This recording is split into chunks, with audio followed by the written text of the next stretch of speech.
واقعیا ما د یو عالم نه اورېدلې ده، په خپله باندې مې چېرته د نظر لاندې نه ده تېره شوې، په کتاب کې مې نه ده کتلې. او وایي د نبي علیه صلات وسلام حدیث مبارک ذکر کوي، وایي چې یو لیونۍ زنانه وه، نبي علیه صلات وسلام د صحابه کرامو نه تپوس وکړ چې دا زنانه په څه باندې لیونۍ شوې ده.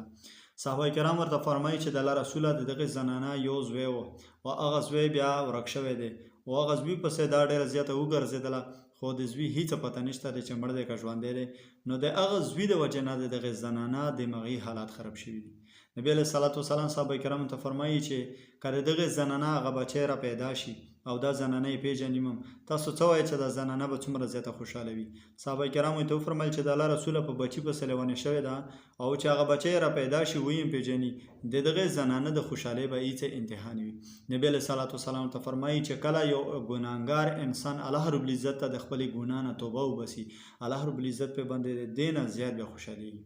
توبه ده، نن یې مونږ توبه وباسو، که سبا مثلا بیا زمونږ نه کېدله سبا پې باندې مونږ بیا توبه وباسو، بله ورځ رانه ګناه وشوه بله ورځ بیا توبه وباسو، الله رب العزت به دا توبه زمونږ قبلوي کېدای شي یوه ورځ توبه هم وباسو، او الله رب العزت د هغې نه مونږ په داسې طریقه منې کړي چې د هغې ګناه سوچ او فکر هم زمونږ په خیال کې نه راځي.